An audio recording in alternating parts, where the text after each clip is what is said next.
Welcome to the beginning of Aesera's story.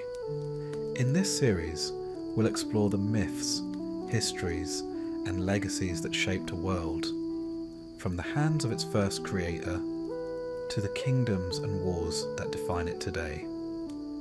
But before there were crowns and empires, before gods and mortals waged their battles, there was only creation. In this episode, we'll journey back to the first dawn, to Usin, the silent architect of the world, and Nymara, the eternal guardian of life and death. Together, their presence shaped the very foundation of Aesera, and their echoes still guide the fate of all who live with. Every story begins with a first breath, and the world of Aesera is no different. Before there were kingdoms, before deities walked among mortals, there was only Usin. This is the tale of creation, the shaping of the land, the first children of the world, and the birth of the soul tree, where life and death intertwine forever. Usin is remembered, if he is remembered at all, as a figure both mysterious and omnipotent. Often depicted as a black-hooded presence, his true form has never been seen by mortal eyes. With his divine hands, Usin shaped the world of Aesera, raising mountains, carving rivers, and filling forests with life. Among the continents he formed was Aesera, destined to become the centre of countless legends. When his work was complete, he breathed life into the land itself. From his will came the first races: humans, orcs, elves and giants. Primitive and unshaped, these children of the world would grow and struggle over millennia, adapting to the realms he had crafted for them. Usin watched silently as they rose, stumbled, and persevered. He cared nothing for good or evil, for right or wrong. To him, such mortal concepts were meaningless. Usin simply created and observed. At times, he reached down into the world he had made. To those he deemed worthy, he offered his blessings. These gifts became what mortals called deities.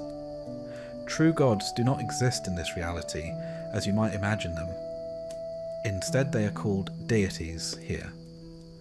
Those who are blessed by Usin gain power far beyond what any mortal could achieve or learn through study.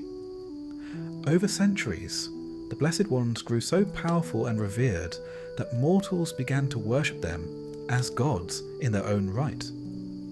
Temples rose in their honour, and myths surrounded their names.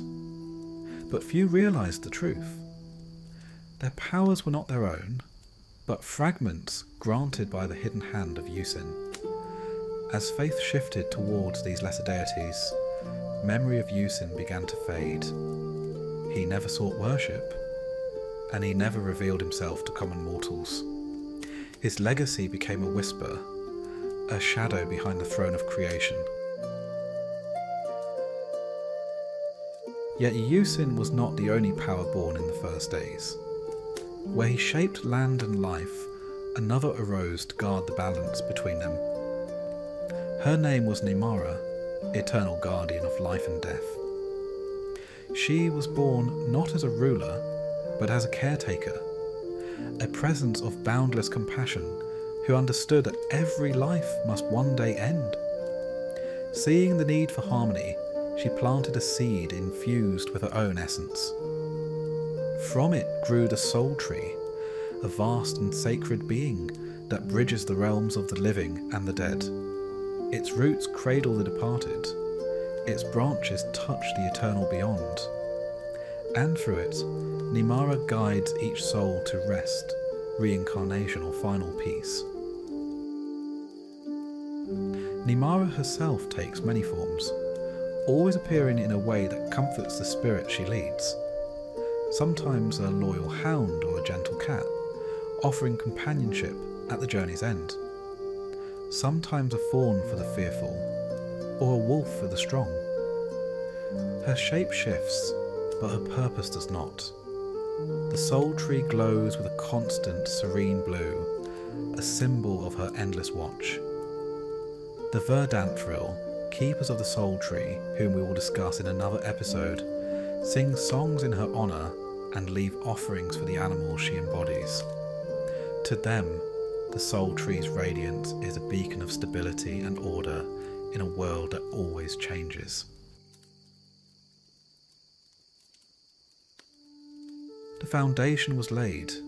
Yusin, the silent architect of creation, Nimara, the gentle guardian of endings, and the land of Aesera, alive with its first races, learning, struggling, and growing under the watchful gaze of powers beyond their understanding.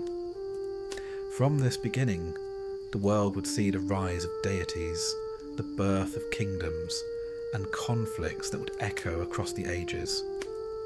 Everything that comes after, every story, every legend, every battle, traces its roots back to this first dawn. It all began here with creation. If you enjoyed this journey into Aesera's earliest days, subscribe to follow the series. In the next episode, we will discuss the ancestral and first era, the age of strife, and the events that began to shape the world as we know it. Thank you for watching.